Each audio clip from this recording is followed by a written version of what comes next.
9, porção semanal, Rucato.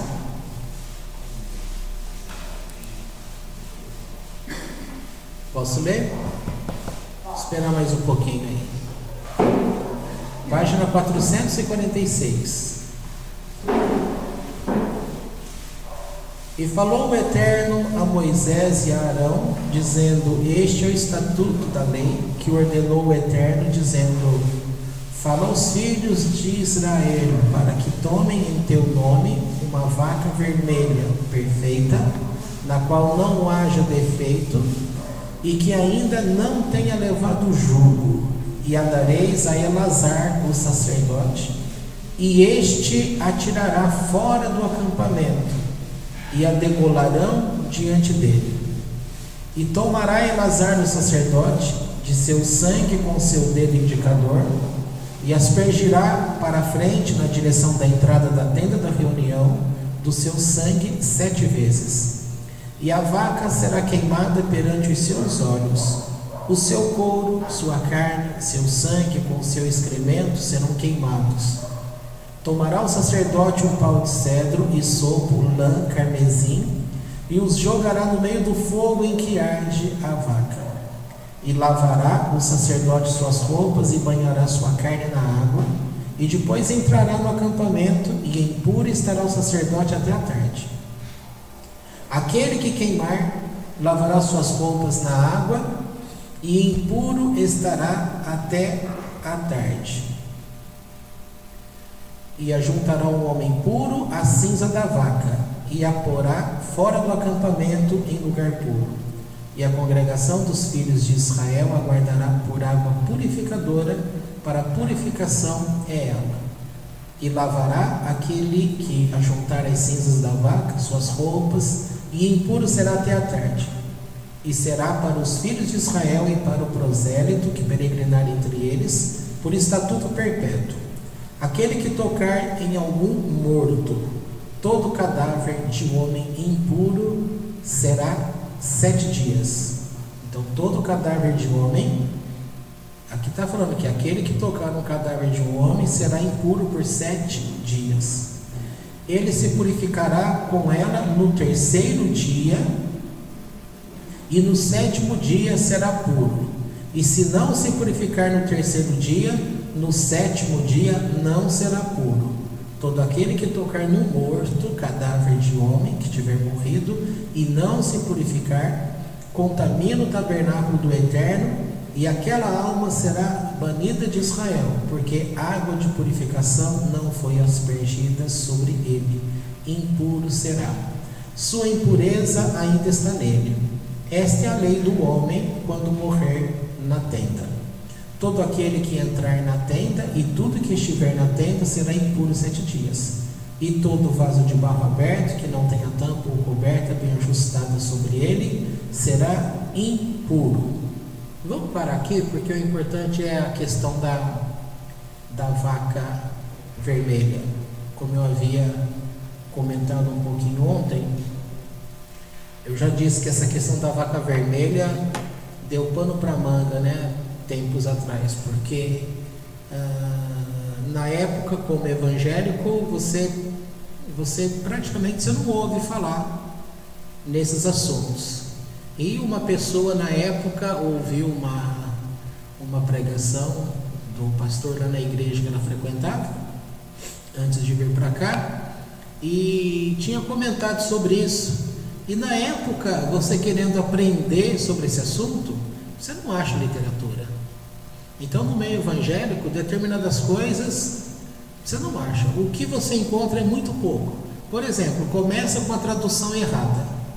Se você tiver uma Bíblia comum aí, sem ser a Bíblia hebraica ou a Torá, você vai ver que ali na Bíblia evangélica, católica, não está escrito vaca vermelha. Começa por aí, tá? E a palavra hebraica, o verso em hebraico, ele diz parado lá, tá bem claro. Então não tem como você deve ter tido algum interesse em querer não colocar a vaca, e sim a bezerra, porque ela coloca uma bezerra. Bezerra é filha da vaca, não é a vaca, é a filha, não é a mãe. Agora pensa, é a filha, não é a mãe. Lá na frente é tudo, como na igreja evangélica, tudo é em nome de Jesus. Jesus é filho, ele não é pai. Agora aqui coloca como filha e não a mãe, tá? O texto fala vaca vermelha. Na Bíblia, as Bíblias comuns aí diz bezerra ruiva. Por mais que o ruivo é ruivo, não é vermelho. Ruivo é ruivo, vermelho é outra coisa. E vaca é uma coisa e bezerra é outra coisa. É diferente quando você tenta esconder. Por exemplo, é dito que todo mundo conhece a expressão chorar a morte da bezerra. Vocês lembram quando eu comentei aqui o que significa essa frase, chorar a morte da bezerra? Não lembram? Na época que os judeus estavam aqui no Brasil, lá no começo, antes que a Inquisição viesse para cá, eles tinham liberdade para fazer o culto ao Eterno tranquilo. O Brasil é um lugar muito bom para eles, tá? Só que quando chega a Inquisição, chega a proibição, eles já não podiam mais ter a liberdade de cultuar ao Eterno. Então eles trocaram, então eles passaram a usar o termo chorar a morte da bezerra, tá? E chorar a morte da bezerra significa que quem é a bezerra? Você tem o touro e, entre aspas, a toura. Tá? Então o touro está com a vaca, mas aqui coloca-se como toura, a toura, a mulher do touro, a toura, entendeu? Então chorar a morte da bezerra para eles tinha o significado da tristeza que tinha no coração deles de não terem a liberdade de estudar os mandamentos do Eterno, a Torá, livremente. Tinha que fazer escondido. Então isso era um termo. Muitos termos que vieram do Nordeste, do tempo dos judeus, a gente usa muitas dessas coisas no nosso dia a dia e não sabe que faz parte da história judaica aqui no Brasil. Por exemplo, você não conhece o estado do Pará? E aqui nós temos Pará do Mar. Então, o que é Pará? Vaca. O estado que foi colocado o nome Pará é vaca. É um nome judaico lá pro norte, tá? Aqui é importante ressaltar o seguinte: Deus, ele dá uma ordem para Moisés. E Moisés, quando pergunta para Deus mais detalhes, então o Eterno diz assim: para você eu vou explicar o que são essas coisas, mas para o povo, eles não têm condições de compreender o que significa este mandamento. Então Deus fala: você vai dizer para eles que isto é um rock. E o que é um rock? Rock não é a música rock, tá? Rock, aqui nesse sentido, é algo que Deus pede para que seja feito e que aquilo que foi pedido, aparentemente para a mente humana, não tem sentido nenhum, não faz sentido.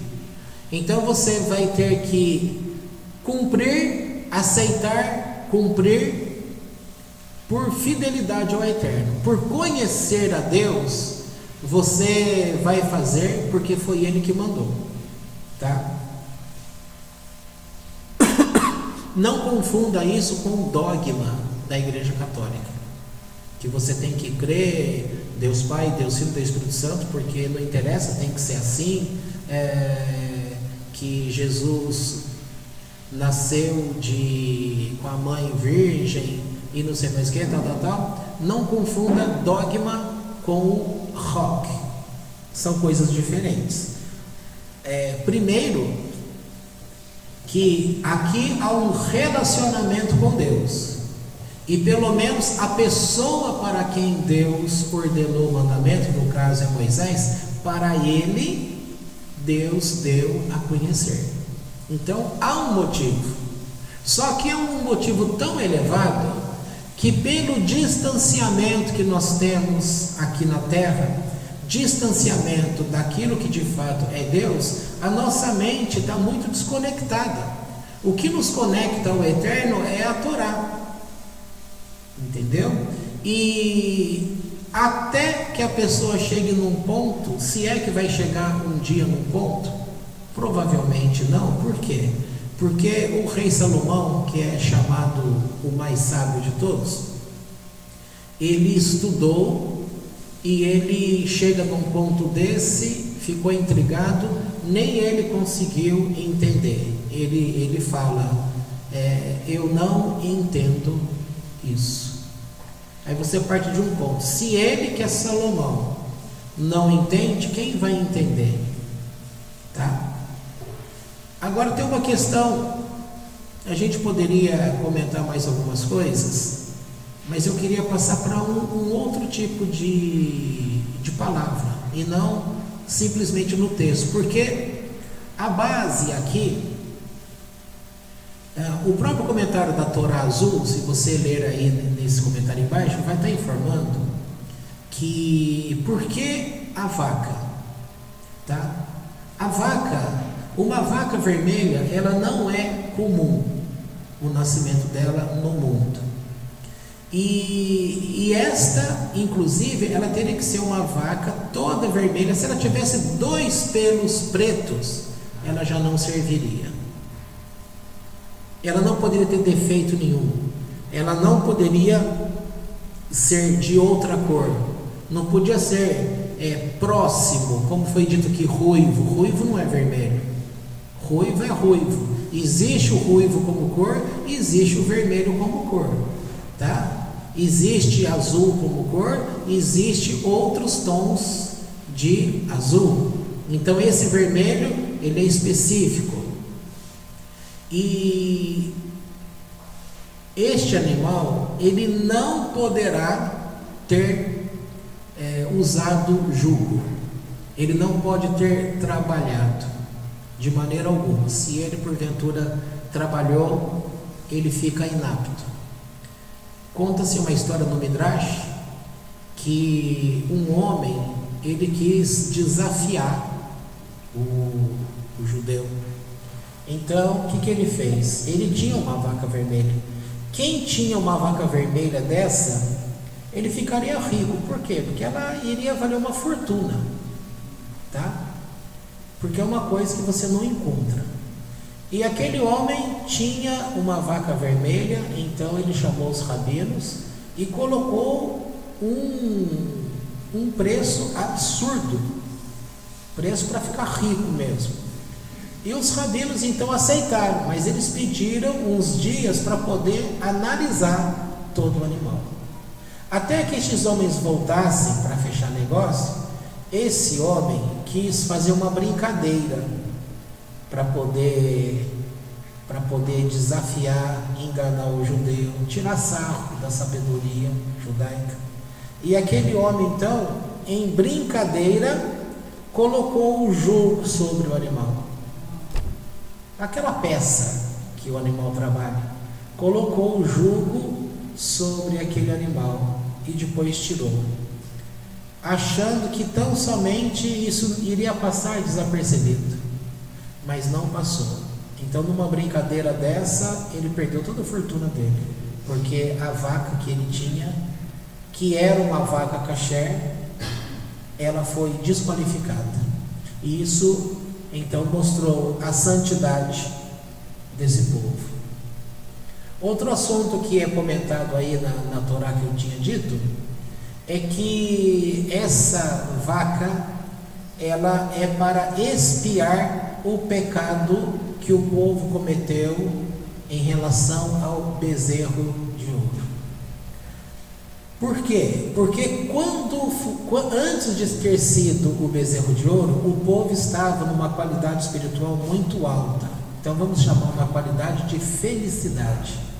Estar com o Eterno é andar em processo de felicidade. Quando eles pecaram com o bezerro de ouro, eles desceram dessa presença do Eterno, se afastaram.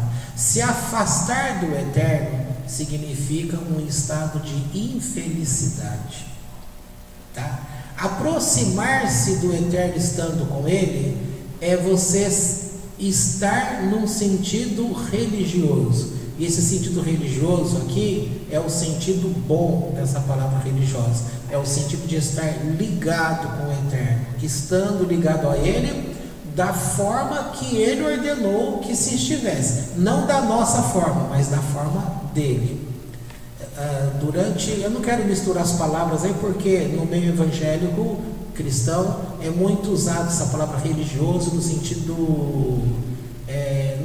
baixo dessa palavra, né? Denegrindo uma proximidade com Deus. Religioso, aquele que faz por parecer certinho, mas que no final das contas não é nada daquilo. E aqui eu estou usando o termo religioso porque você vai ter o judeu religioso e o judeu não religioso, mas no sentido de praticante de Torá. Se a Torá é o meio, como nós já temos falado, que faz a ligação juntando alma, corpo, juntando terra, céu, e fazendo com que ela se torne aquela escada de Jacó, por onde você pode subir aos céus do Eterno.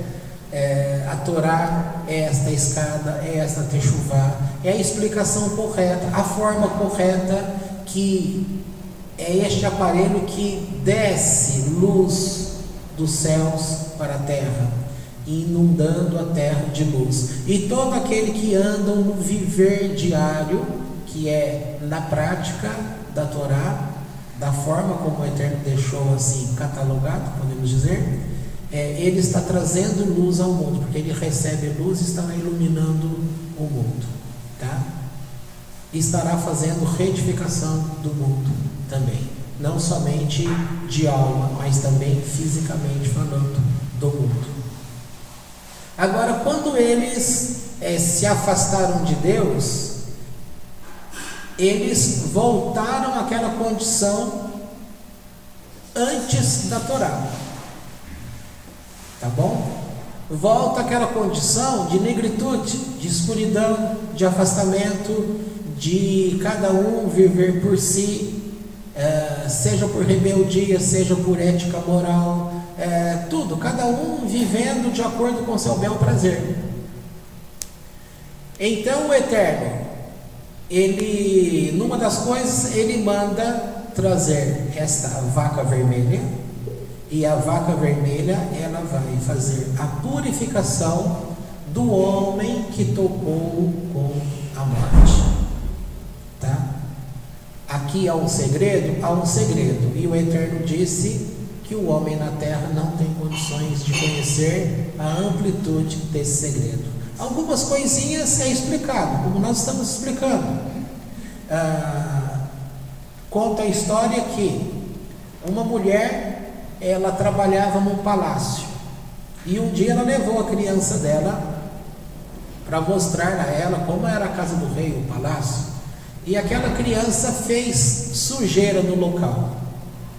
E aí o rei entrou e viu que estava sujo, e ele então quis saber quem havia sujado o lugar. E aí contaram que foi a criança que tinha sujado o local. Então ele deu ordem: manda chamar a mãe dessa criança e ela que vai limpar a sujeira. É assim que se explica também o motivo da vaca, porque a vaca é a mãe do bezerro. Quem fez a sujeira foi o bezerro de ouro. E quem tinha que limpar a sujeira que o bezerro fez é a mãe, é a vaca.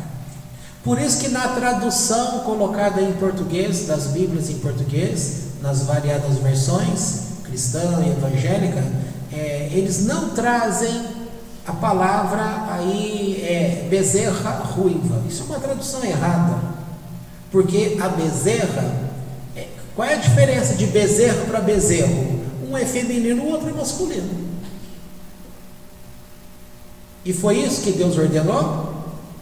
Aí, quando o povo fala que a forma cristã de se apropriar daquilo que pertence ao judeu, e eles manipulam no sentido de deixar um teor errado, quando o povo reclama disso, está aqui um exemplo muito simples, tá? Quando se erra numa palavra difícil, que tem aquela questão lá do Isaías 7, uma virgem terá um filho, a palavra ali também, a palavra usada não é virgem, é jovem. Agora, isto já é uma palavra que seria fácil, um tradutor, ele tem que conhecer essas coisas. Não é simplesmente uma pessoa que fala inglês que está apta para fazer a tradução de um escrito em inglês. Por quê? Por que não? Porque ele tem que conhecer aquele idioma e conhecer as variantes daquele idioma. Porque ele tem que colocar a palavra para o idioma que ele vai colocar, no caso o português. Se ele vai pegar do inglês, ele tem que colocar a palavra em português. Se não tem em português, aquela que mais se aproxima do tema. Agora, se ele não conhece direito o inglês, ele vai traduzir de uma forma errada, tá bom? Agora, o que foi feito aqui? Ora, um tradutor que vai pegar a palavra em hebraico e passar para português. Tradução João Ferreira de Almeida, que é essas mais famosas aí. Ora, se uma pessoa que se diz estudado não sabe a diferença de bezerro para vaca, o que você espera? Você vai perder credibilidade nas demais coisas. Se você erra numa coisa fácil, é igual prova de concurso.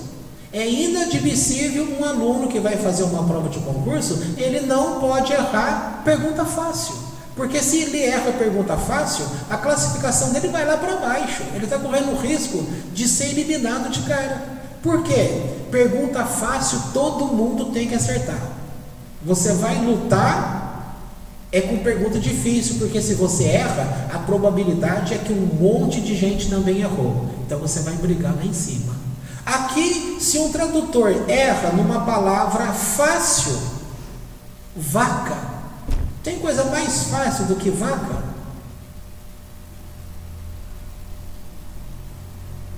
Par é o masculino, pará é o feminino. Tem coisa mais simples que isso? Só que par não é bezerro, é o boi, é o touro, e pará é vaca. Aí joga para uma tradução que vai falar, ao invés de pará do mar, uma vaca vermelha, colocou uma bezerra ruiva. E quem que se vai interessar por uma bezerra ruiva? Então o texto já está trazendo para você uma dica, e a dica é: a vaca é a mãe do bezerro. O filho fez a besteira. Por que não era interessante para um cristão colocar vaca e que sim colocar bezerra? Por quê? Porque lá na frente, no Novo Testamento, eles lançam toda a história de Jesus. Uma história que Roma dominou e fez do jeito que fez, do jeito que quis, tá? Se aqui seria quem fez a sujeira foi o filho, lá na frente alguém seria considerado filho. E se o filho fez a sujeira, qual a dificuldade que eles iriam obter com tudo isso e ter com tudo isso? Porque se o mundo já se rebelou contra Jesus, muitos não aceitando o serviço que foi feito, imagina se passa-se a ideia, porque hoje o debate de muitos será que Jesus pecou? Será que ele era um homem normal? O Novo Testamento quis colocar a todo custo que ele era um homem anormal. O homem que vive com Deus em santidade, se você pensar nos tempos aqui onde nós estamos, seria Moisés o que mais conviveu com Deus. Moisés tinha pecado? Responda aí para mim, Moisés tinha pecado?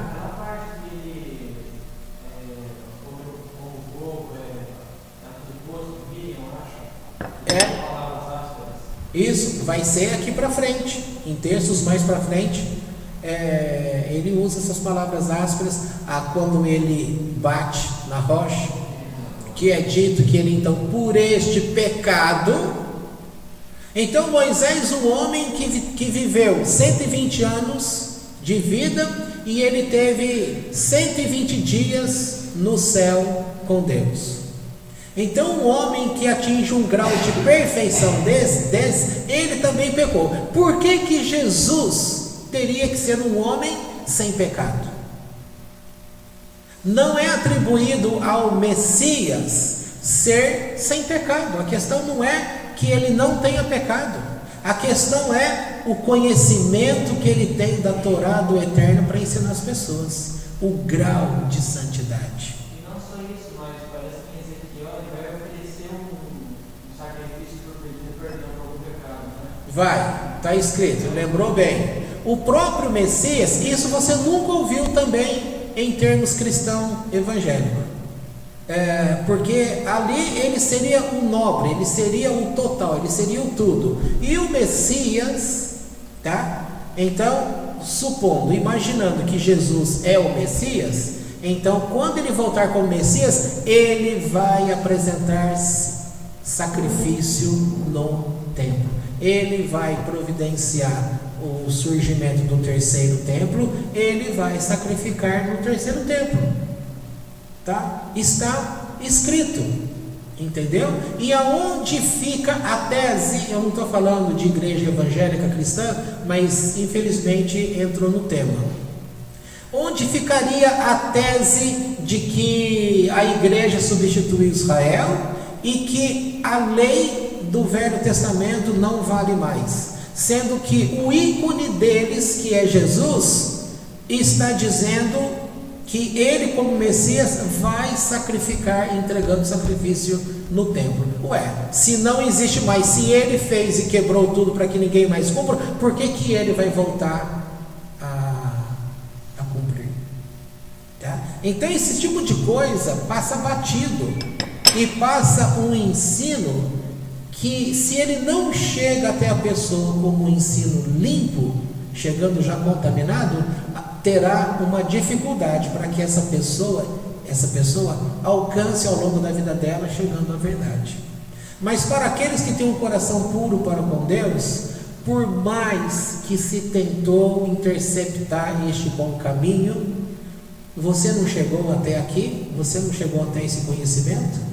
Então, a garantia que nós temos, o nosso coração que anseia buscar a Deus, servir a Deus e conhecer a verdade.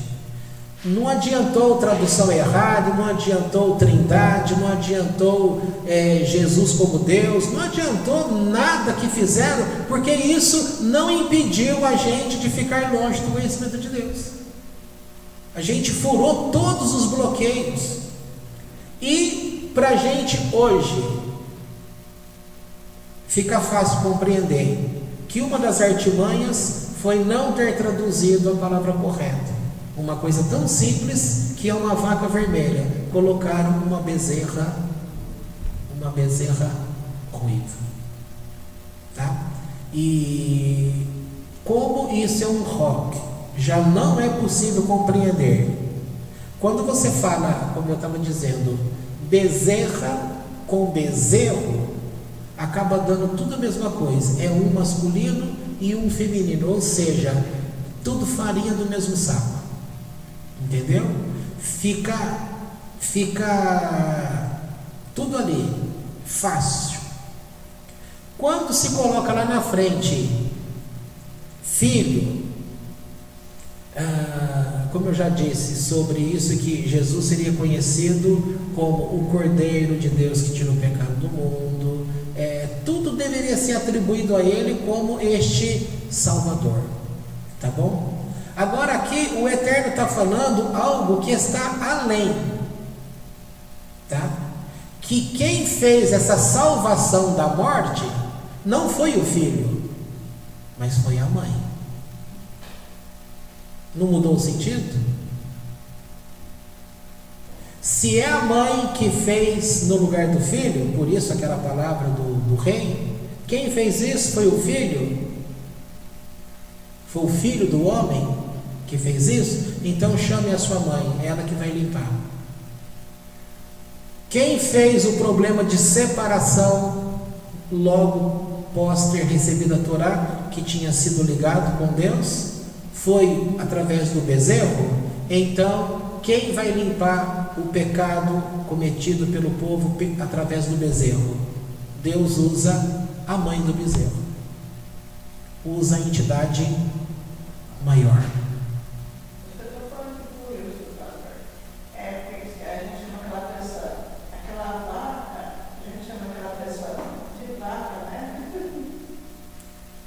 Isso aí já é um dado coloquial, né? Pejorativo, quando você atribui uma maldade a uma pessoa, e aí já ainda tem uma conotação sexual, falando que essa pessoa não tem moral, uma perdida, tá?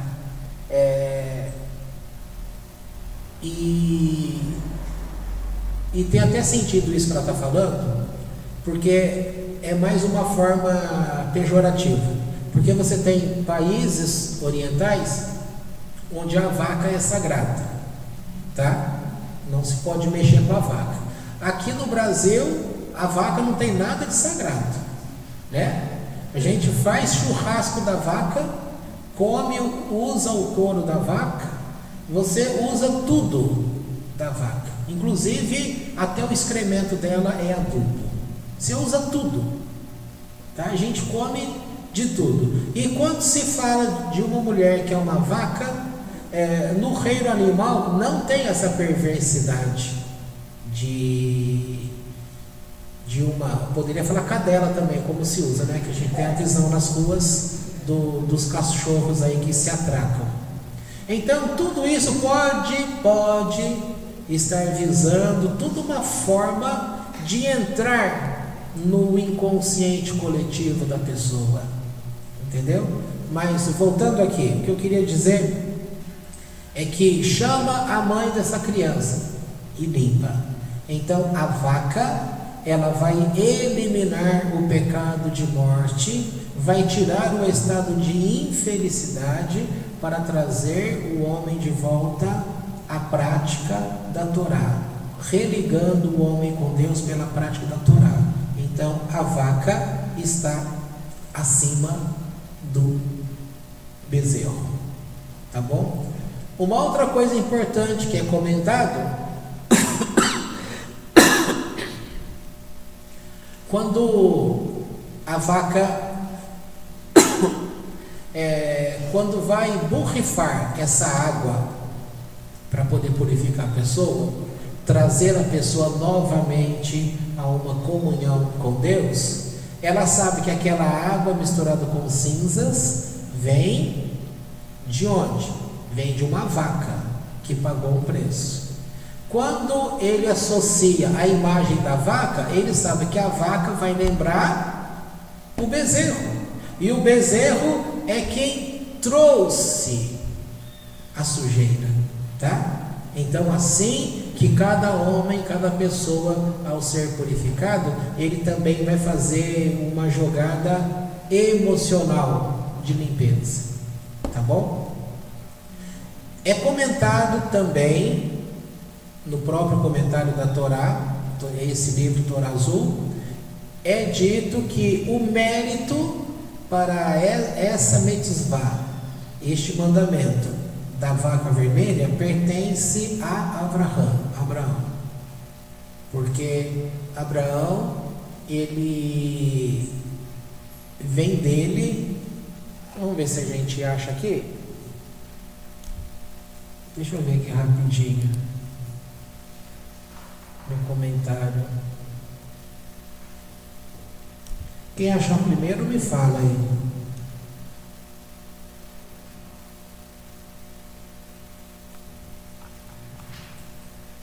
Bom, o importante para você saber é que vem o mérito de Abraão, tá?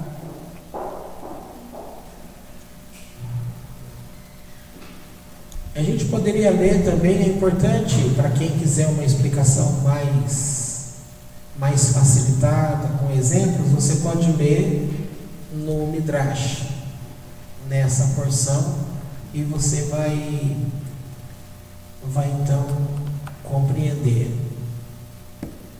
Bom, nesse sentido, a gente agora quero bater nessa tecla para você entender felicidade e infelicidade, porque aqui no final eu tinha dito ontem que nós vamos fazer uma meditação com o nome de Deus.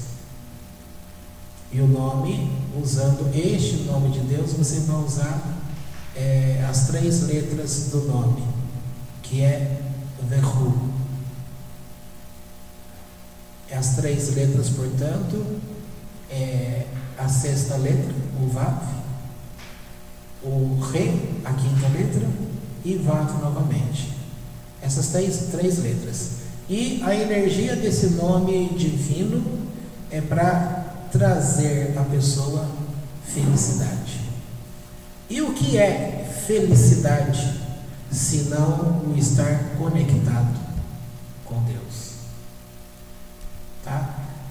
Aqui não falou de morte, então esta vaca, ela não serve para conectar a pessoa, aquele que tocou no morto. Então aquele que tocou no morto, ele estaria como que morto, tá? E você pode lembrar, eu sou Deus dos vivos e não dos mortos. Deus não é Deus dos mortos, Deus é Deus dos vivos. E quem está vivo para Deus? Quem pratica a vontade do Eterno. E como se praticar a vontade do Eterno? Do jeito que quer? Do jeito que acha que quer? Não, da forma, do modelo que o Eterno declarou. A sequência dessa paraxá mostra um exemplo, é aquela questão dos elos de uma corrente, do motivo, porque nem sempre está em forma cronológica. Mas aqui o próximo passo vai começar a falar da morte de Miriam. E Miriam, como profetisa, ela tem toda uma história, e o mérito do povo que fazia parte do mérito de Miriam era a fonte de água. E quando Miriam morre, essa fonte de água vai secar, e o povo vai ficar furioso. O Eterno dá uma ordem a Moshe, e Moisés, que era tão paciente com todo o povo, foi feita uma pressão psicológica muito grande, inclusive com palavras. E aí Moisés, portanto, se deixou levar por essa provocação, onde ele vai e fere a pedra ao invés de falar a pedra. E o milagre que Deus queria mostrar, já de cara, não foi desta forma.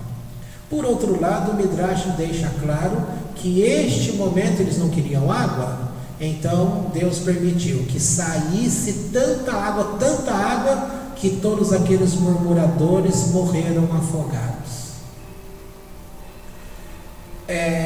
Para ter essa ideia dessa bondade de Deus e a forma como Deus anda junto com o povo, esta pedra, rocha de Miriam, fonte de Miriam que acompanhava o povo, todo mundo já viu uma mina de água?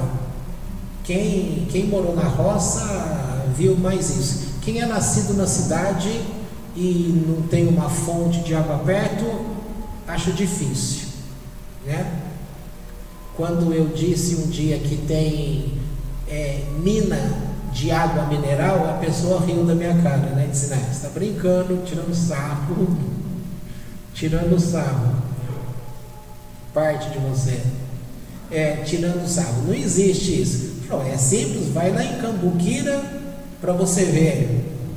Você entra no parque, você compra aquele copo e você vai tomar diretamente da fonte de água mineral, tá? Tem isso. Aqui a gente compra um galão de 20 litros d'água, lá a gente compra o galão e vai buscar água na mina. Então, aí para você ver, pessoas que estão acostumadas com a cidade não têm noção que a fonte de água é com gás. Acha que a garrafinha de água que você compra com gás é algo industrializado, que o gás foi colocado ali, tá? Agora perceba que se todo mundo de vocês tem noção do que é uma fonte, agora você conseguiria compreender que um acampamento de 3 milhões de pessoas, tá? Quando ele levanta acampamento e sai indo para uma outra região, a fonte de água deixa aquele lugar e acompanha. Então isso de fato é uma coisa que você tem que atribuir a Deus, é de Deus. Por quê? Porque as coisas do eterno, elas quanto mais você fica com uma visão materializada, mais distante de Deus você fica. E quanto mais o material deixa de ser material, mais perto de Deus você fica. Então muitos aqui têm dificuldade em acreditar que existe uma fonte de água com gás, achando que isso tinha que ter sido feito pela indústria, que antigamente não tinha água com gás. Mas agora é a mesma situação. O acampamento sai, imagina só, estamos aqui num acampamento Santa Genebra, e aí vai mudar para o acampamento Costa e Silva, os 2 bairros próximos aqui. Então a fonte de água que está aqui nos servindo no Santa Genebra vai nos acompanhar no Costa e Silva. E se sairmos do Costa e Silva e formos para o Taquaral, a fonte nos acompanha. E se for lá para o Guanabara, a fonte nos acompanha. Onde quer que o acampamento se levantando e indo, a fonte vai junto. É diferente quando imagina, você veio de lá do Eulina e deixou a fonte de água lá. Você trouxe um galãozinho cheio, se é que trouxe trouxe o galãozinho de água cheio. Mas imagina se você olhasse para trás aí e a fonte tivesse te acompanhado para nos dar água da fonte, literalmente água da fonte, tá? Você ia se assustar, as pessoas iriam achar tudo muito estranho, entendeu? E aqui são esses segredos. Essas coisas acompanhavam o povo. Mas é que nem eu enviar com a da porta até o povo, ela foi pequenininha. É o simbolismo que Deus usou com a gente lá desde o tempo evangélico, hein? Sobre a fonte de água, que aquela fonte de água nos daria descanso, e sempre que precisássemos deveríamos vir a ela, tá? Só que desde aquele ponto, essa fonte de água era de fato o eterno.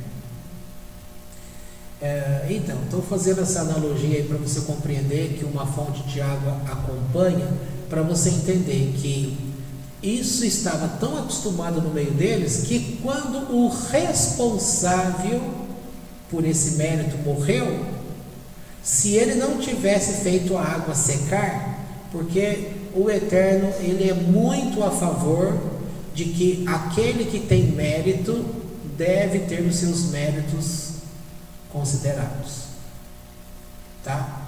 Por exemplo, como que é a palavra em hebraico, quando a gente fala, você está estudando um texto, tá? Num assunto, aí a pessoa vai falar, cita o nome de um rabino famoso que tem mérito ali, eles abrem parênteses e colocam de abençoada memória. Tá? Agora, quando é obrigado no ensino falar um nome negativo, faz-se de tudo para não falar do nome negativo, mas se não tiver dentro do ensino como fugir, então se fala que seu nome seja apagado. Tá? Esse nome, né? O seu nome ou esse nome seja apagado? O nome, no caso que a pessoa está falando, que esse nome, que seu nome seja apagado. Tá? Enquanto um você fala de abençoada memória, o outro não é de abençoada memória, ou seja, ele não deve ser lembrado, porque não tem mérito nenhum. E as pessoas procuram na terra marcar tanto o nome delas, né? O nome de praça, o nome de rua, o nome de uma sala comercial, o nome de um shopping, o nome, tanta coisa. Nós vimos isso no Pirkei Avot em relação ao nome. Muitos querem tanto nome, mas tem-se o nome, mas sem mérito, esse nome não vai valer nada, ele vai ser apagado. Entendeu? Agora, quando você constrói um nome com mérito, esse nome te acompanha. Porque nos ensinos que você já tem, o Olam Rabá, o mundo para onde nós vamos quando não estivermos no corpo físico, os teus méritos te acompanham, porque você será julgado através daquilo que você realizou. E se você tem muitas realizações com méritos, você vai escapar do Guerrinão. Tá? A gente já está mudando um pouco o assunto, mas eu queria informar justamente essa questão de felicidade e infelicidade. Felicidade associada, estar ligado com Deus. O povo aqui está ligado também em santidade. Santidade é separado. E religiosamente falando, agora no sentido de religiões, religiosamente falando, as pessoas acham que a vida, deixa eu explicar de novo, a vida não é que deve trazer a nós a felicidade. Você deve viver em felicidade e você deve viver a sua vida.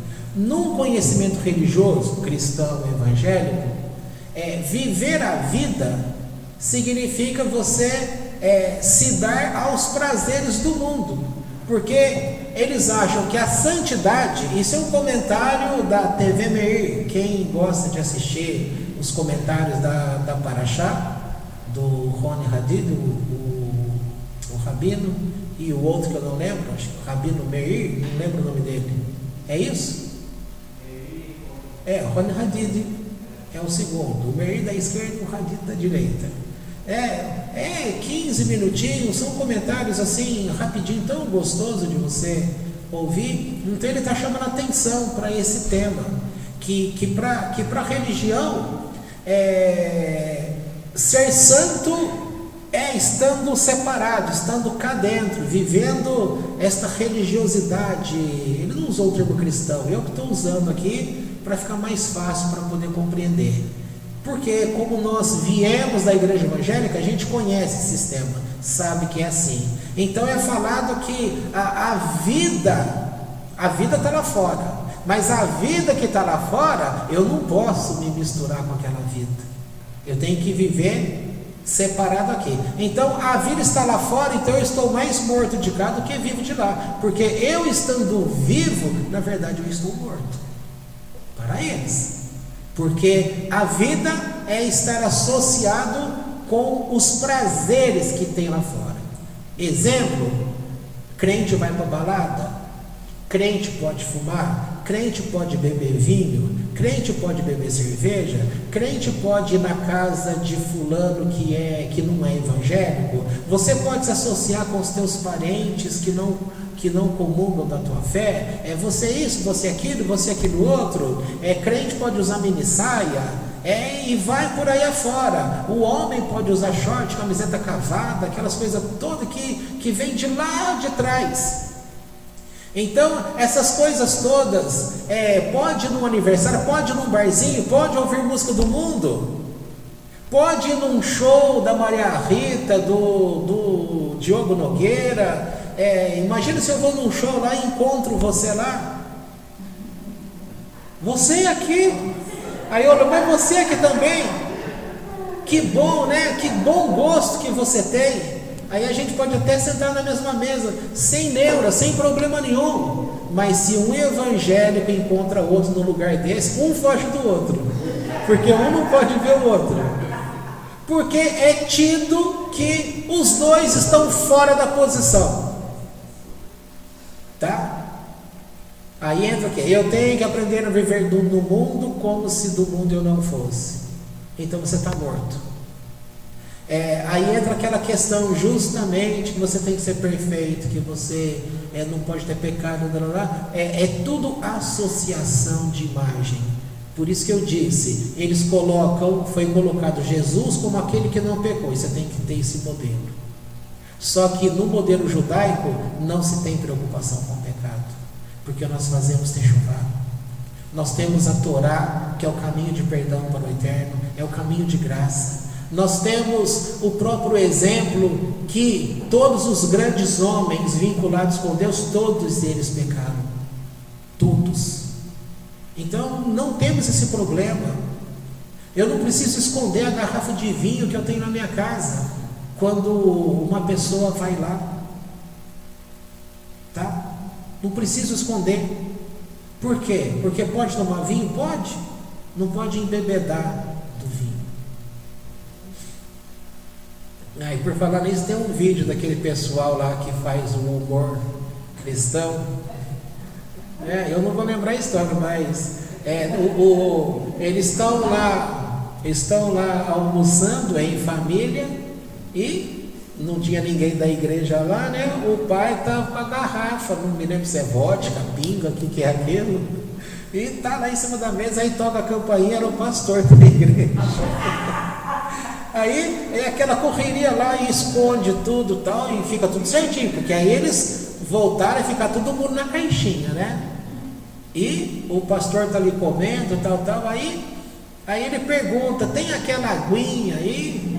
Aí o dono da casa quer, o senhor também gosta daquela aguinha? Vamos pegar uma boa que tem aqui. E vem com a garrafa e põe em cima da mesa. Aí fica aquele clima, aquele constrangimento, porque aí ele se entregou, né? Não era aquela aguinha que o pastor estava falando.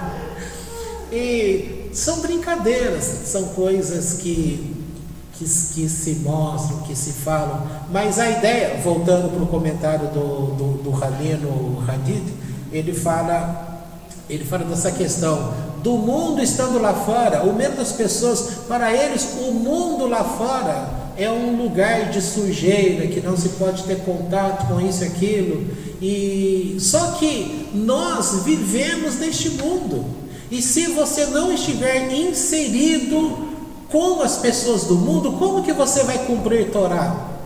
Somente no teu reduto. Eu vou cumprir Torá, eu vou viver para Deus, eu vou ser exemplo para Deus, porque uma das premissas do judaísmo, o judaísmo não é proselitista. O que significa isso? Então, para você entender, a igreja evangélica, qual é a máxima dela? Não é evangelizar? O que é evangelizar? Não é você falar de Jesus às pessoas? Tá. Então, eles são proselitistas. Eles saem às ruas para converter pessoas.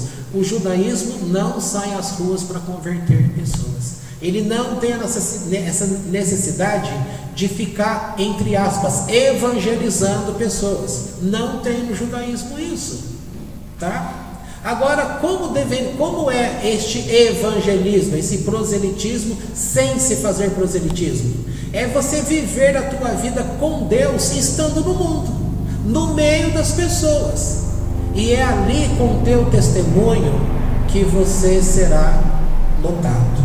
É por isso que é dito que você pode alcançar para Hashem muitas pessoas sem você ter inclusive falado com elas.